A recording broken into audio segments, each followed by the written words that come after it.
Ha ha! Classic.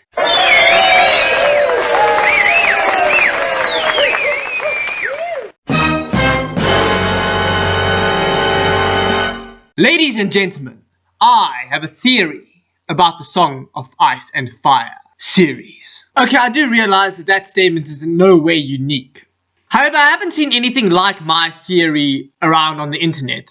Although, if you do happen to know of a theory similar, please leave a link in the comment section so I can go check it out. And if you're wondering how I came up with this theory in the first place, call it a hunch. Oh yes, and there will be spoilers, especially if you're reading the books. Let's get the show on the road. There are very few things more mysterious than magic in the world of ice and fire. Outside legend, examples of practical magic are varied and far between. And although there's an apparent increase in magical use, many still regard it as legend. There are quite a few theories regarding the origin or nature of this magic. The only widely accepted source is the dragons, due to the books basically stating so, and certain magic spells becoming more potent since their return, aka the Red Priests and Pyromancers. But the dragons themselves were brought back by magical means, namely the 3 lives that Daenerys gave in order to complete the spell. Now, although I don't believe that the blood sacrifices are the actual source, I do want to divert onto this idea of blood being a unified theory for all magic. I will leave a link to the full theory in the description. However, it basically claims that all forms of magic use blood in some form, either via sacrifices or being genetically passed on. This would explain, for instance, wargs. The only major flaw with this theory is the glass candles, which don't, as far as we know, require any sort of sacrifice or blood to continue working. The reason I mentioned this theory is because it toys with the idea that the world of ice and fire is inherently magical. All you need is the right key to unlock it. I don't think the key is blood, or at least not entirely blood. I think the key is 2 parts: knowledge of magical rites or rituals, and close proximity to a magical source. Now, my theory relates to these magical sources, and I'll be using examples of all the major magic users in this world: the warlocks, the red priests, the faceless men, and wargs, irrespective of their location. So what is a source? I like to think of it as a magical amplifier. And the sources fit into one of 2 categories: living sources and area sources. Living sources, or for the sake of arguing, moving sources, have a much greater aerial effect than their area counterparts, often spamming entire continents. Area sources, however, are limited to, say, the inside of a building. Let's start with living sources. The dragons. Dragons have been associated with magic by many organizations, such as the Citadel.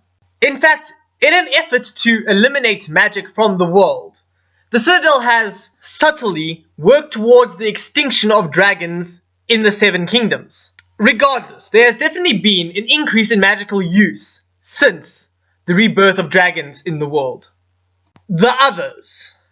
Wargs have existed beyond the war for many years before the rebirth of dragons. The often used phrase, "law ends at the war," might imply more than just the laws of men, maybe even the laws of nature. The reason I suspect the others is because since they started coming down from wherever they've been hiding, there have been a lot more examples of people using magic in the north. Considering for many years the others have kept a fair distance from the wall, it is likely their area of magical influence was stunted by the war's barrier-like effects, able to keep out creatures like cold hands. Melisandre herself stated that she is more powerful at the wall. This might be because of the close proximity to the others, which is kind of ironic in my opinion. And now on to the area sources. The ghost grass of the Shadowlands. This grass is almost exclusive to Ashai and the surrounding Shadowlands. I believe that it is the source of magic for the Shadowbenders. This would explain why warlocks from Ashai have had no success with magic outside their homeland. Examples include the failed attempt to hatch dragon eggs, as well as the failed ritual to make Samwell Tarly more brave. The Cheyennes are, however, unaware, thinking that their magic comes instead from blood sacrifices. But you strapping undead nerd, what about Maz? She was taught blood magic by these warlocks and was able to use a spell to bring Drogo back to life. Ugh.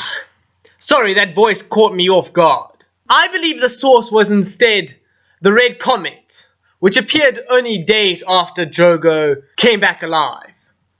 This would also explain how the dragons were brought back, since the comet, I think, has extreme magical powers. Also, I think this is the reason that Melisandre is so set on Stannis being Azor Ahai, reborn. She probably felt a sudden surge of magical potential when she was near Dragonstone, and mistook it as a sign from her god. The House of Black and White.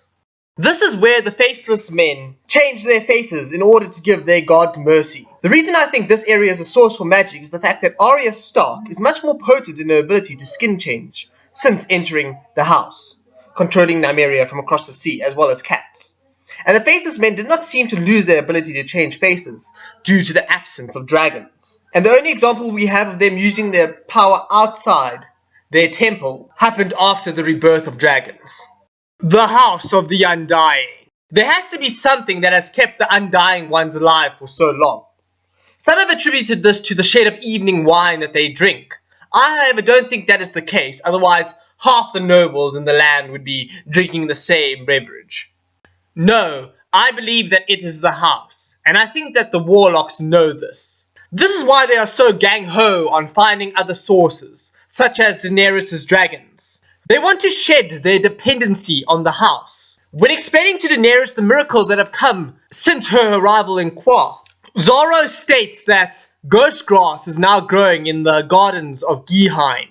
He attributes this to the warlocks' growing power.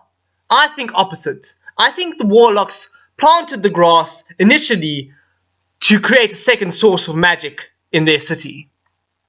Well, there you have it. Now that my theory is out, I'm certain the internet will tear it to shreds. Thank you for watching. If you like this video, please like and subscribe. If you have alternate ideas about the topic, please comment about them. This is the Mad Hatist, signing off. Cheerio. I'm blue, I've been deed, I've been died, I've been